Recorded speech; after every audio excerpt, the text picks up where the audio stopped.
welcome. I'm going to present chapter number 5, that is Paul Launches into Life. I'm going to represent Paul Morel. Morel, my father, was rather a helpless man, careless of danger, so he had endless accidents. Now, when my mother heard the rattle of an entry cold cord seized at her entry end, she ran into the parlor to look, and expecting to see her husband seated at the wagon. His face gray under his beard, and his body limp and sick, with some hurt or other. But if it were he, she could run out to help. About a year after William went to London, and I had left school, before I got work, my mother was upstairs and I was painting on the kitchen. I was very clever with my painting when there came a knock at the door, and crossly I put down my brush to go, but at the same moment my mother opened the window upstairs to look down. A pit lad in his dirt stood at the threshold. "And it is Walter Morel," he said. "Yes." "What is it?" my mother said. "Your master is got hurt." "What?" my mother said. "It is a wonder if he had not. There is no 5 minutes of peace." "Did you see him?" my mother said. "I see him at the bottom, and I see them bring him up in a tube." And after that, my mother downstairs, and she told me, put all of those things away. There is no time to be painting now. To be painting now. What time there is a train? My mother said. I still have to go trailing to Keston, and I have to leave this bedroom. "Can I finish it?" I said to my mom. "No, you need not," my mother said. "I should catch the 7 o'clock back." "Oh, my blessed heart," I said, "and the fuss and the motion he will make. Because of this granite of tinder hills, and he might call them Kilney pebbles. And also they have to travel 10 miles in a slow ambulance to Nottingham. And it is a wonder who is with him," my mother said. "Who is with him is Baker." And after that, my mother said, my mother was always getting ready, and she has handsome and strong arms. And I said to my mom, "Should I come with you to Keston?" "What for?" my mother said.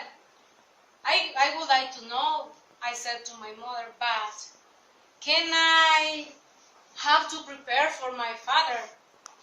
Dear," my mother said, "his clean shirt, and a towel, and a handkerchief, and stockings, and what else?" I said to my mother. "A comb, a sniff, a fork, and a spoon." And after that, she continued combing her long brown hair that had become with gray.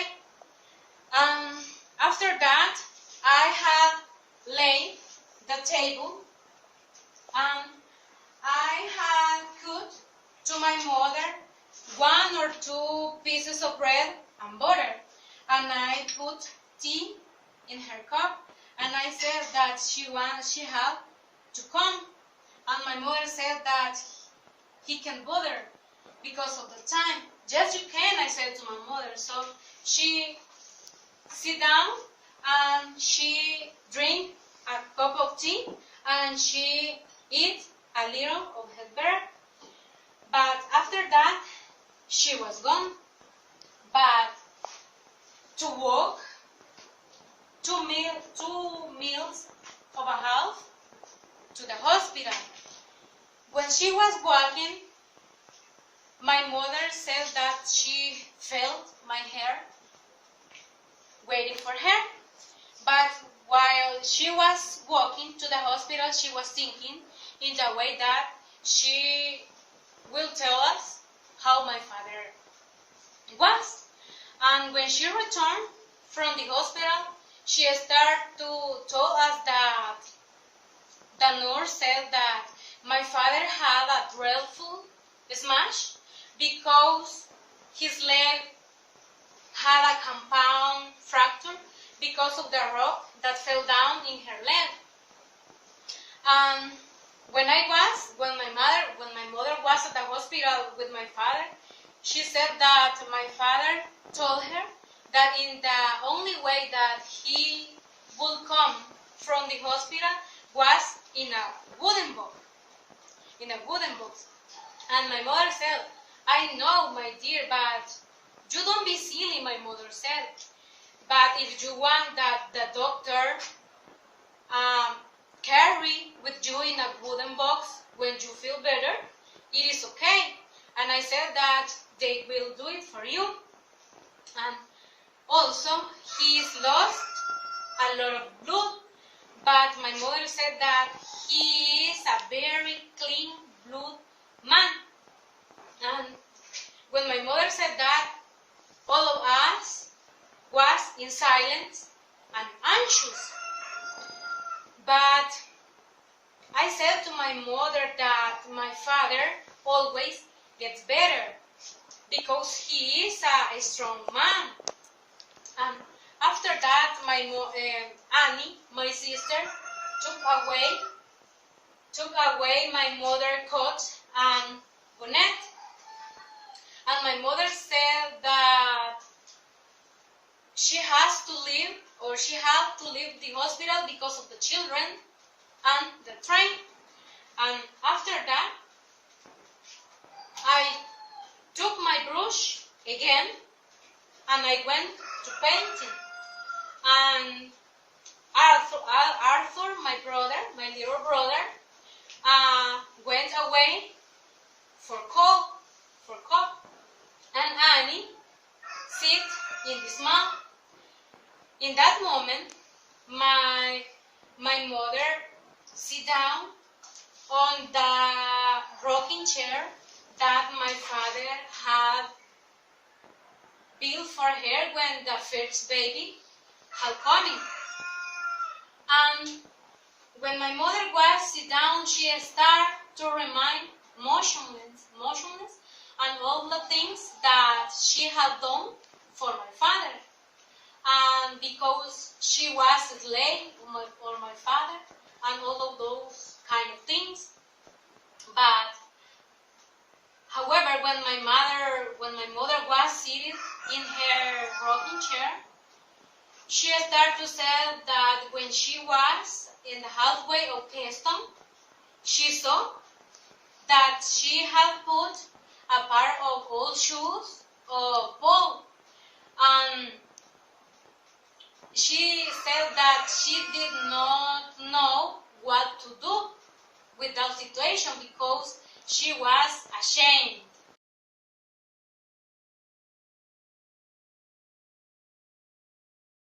In the morning, when Annie and Arthur went to school, my mother started to tell me how my father was suffering at the hospital because of the pain that he felt. So she told me that Baker looked bad too. In this week, our family started to receive money from different group of people when my father was at the hospital.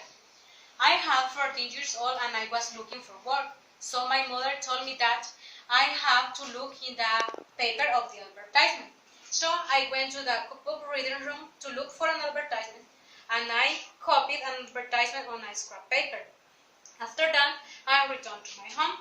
When I was at home, I started to copy a handwritten letter for applicants that my brother William had done because he did not send money to my mother because he had found a beautiful girl with whom he felt elegant. After that, I was bidden call upon Thomas Jefferson, a manufacturer surgical of applicants at 21 Spaniel Road, Nottingham. And my mother told me, "You are very lucky, my baby." After that, on Tuesday morning, my mother and I walked together, but I was suffering for physical pain rather than suffering at being exposed to a stranger to be accepted. We were stood in front of the ticket office at Betswood, and after that, the 16 miles slow had passed, and we walked down at Station Street. But when we were at Carrington Street, we saw apples, orange, green jade blooms, and bananas. In that moment, my mother said, "Where should we go for dinner?" And we were looking for a place, but we found an expensive place. So my mother ordered a kidney pies of potatoes and a currant tart for me. My mother and I had spent a nice afternoon, and we returned at home at evening very happy. In the next morning, my mother started to wash the floor, but she looked worried because my brother William had promised her to send a pound a month. But after that, she started to ask for the name of William's girlfriend, and he said that her name was Louisa Lily Denise Webster because she had sent a photo to my mother to know her. So my mother saw the photo, and she said that she was beautiful and she had beautiful shoulders. But after that, my father arrived and he asked, "Who is she?" My father asked. And my mother told him that the girl our William is going to with. And my father said, "She is an actress." "She is not," my mother said. "She is supposed to be a lady."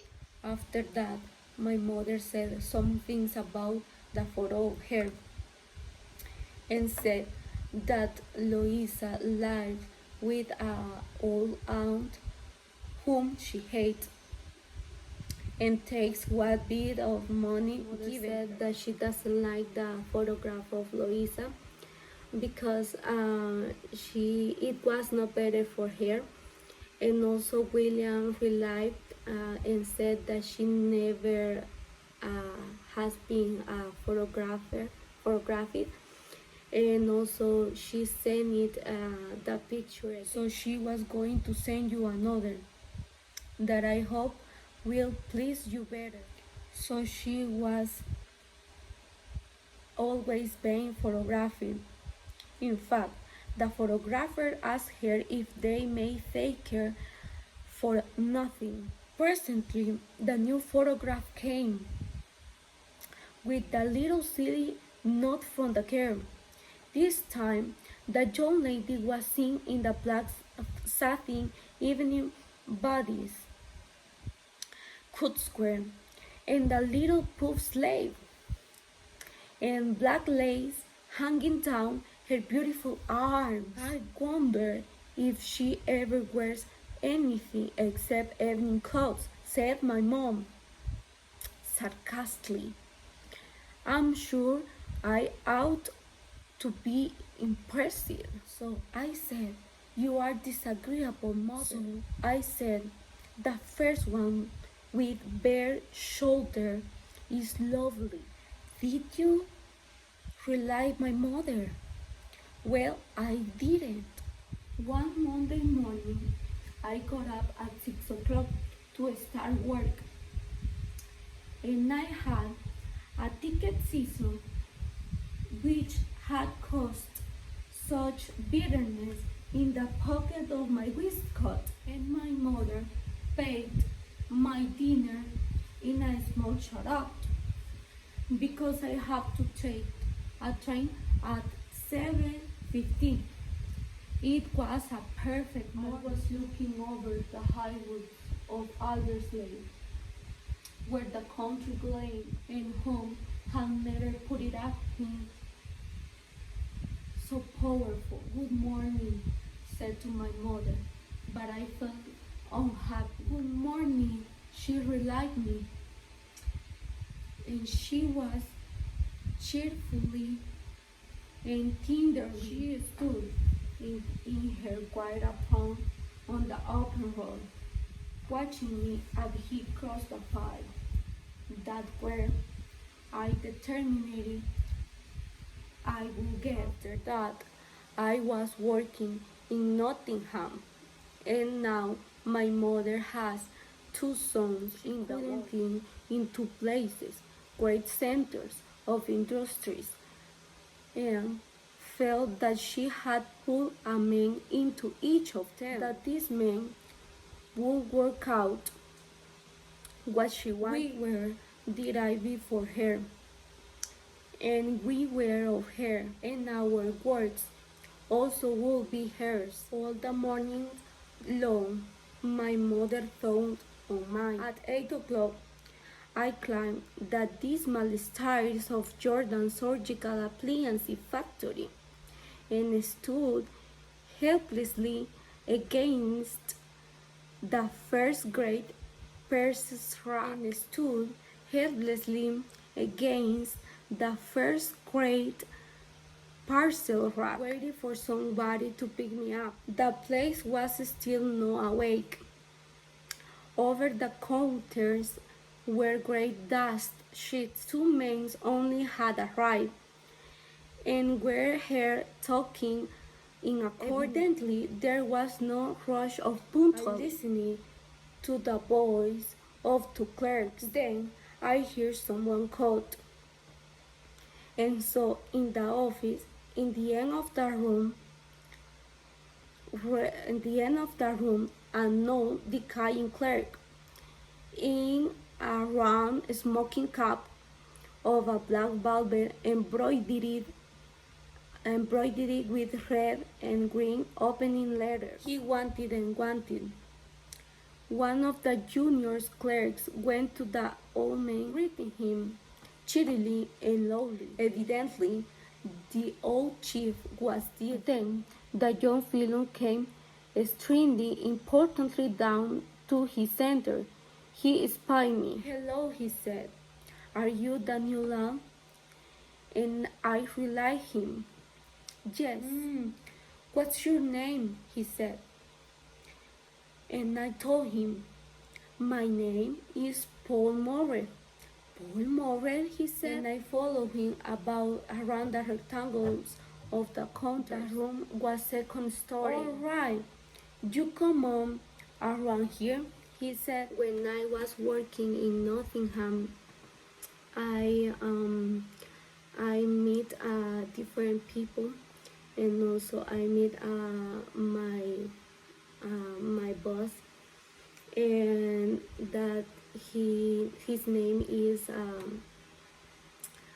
Pip Worth, and also he told me that my letters are very good, and he likes my letters, and he asked me about how many letters I have been written, and I told him that I written 3 letters, and he told me that he likes my letters. And also in one moment he called me Thomas, but I told him that I don't like to the people call me Thomas. I like to but I like to everyone call me Paul Morrell. In one moment he put me in practice to write my letters, and he demonstrated how can I do it, and he gave me a pen, and I wrote a new letter, and after that he told me that he likes my letter, and he appreciates my work. A particular thing that I noticed in people was that he shoot a chlorodyne gum. When I talked with him, I noticed that he chewed a chlorodyne gum. And also another thing that I noticed in Mr. Pipcore was that he suffered when he was a child. He suffered a thorn. Another thing that I can see about Pipcore was that he was very, very. So when I was working with my boss, I could hear a beautiful voice, a beautiful woman voice, and also my boss said that he couldn't work with the noise, and also I hear again the voice inside a plastic tube. The voice belonged to Polly replied her orders. After that, Mr. Pickford, he took me to his darkness place, and he started me. I was working fast and right. After that, all the time, I was working fast and efficiently. After that, I was working so fast and efficiently to him. So Polly wants to contact me and talk with me, but Mr. Pittsburgh, he told me that I didn't waste. So Mr. Pittsburgh teach me how can I do in a correct way my letters, and also he teach me how can I use new machines to do factorization, and I was doing my best to him because I appreciate that he gave me a new job, and he teach me a lot of things about this kind of opportunity that I had. In one moment when I was working in a letter that Mr. Pickford told me that I had to do, I knew that maybe that I had a mistake when I did the letter, and he told me that letter it grown, and I had to do again, and I had to try to do other time, and I felt very embarrassing, and I felt very bad because I knew that my letter after a while he taught me how can I do after a while, he told me how to pack. When I went out and take my lunch in the noon, and I see the sky in the window, the glare of the freedom of the street made me adventurous, and so I had to say something about Polly. I like to share moments with Polly, but Mr. Tipworth didn't like that I waste my time with her. But I think that Polly, she was interesting, and she was very intelligent, and I liked to share my time with her. But Mr. Pittsburgh told me always but Mr. Pittsburgh always told me that I have to work and learned about him and learn more things about the factory. So I recognize that I learned a lot of things in that factory when I work.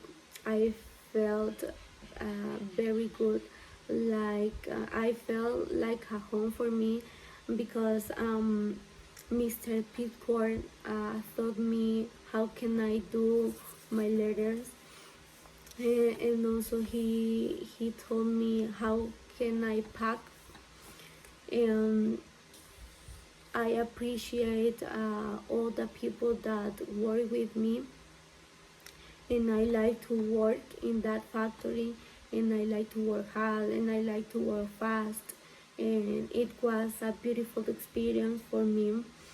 And also I know a lot of people, including girls.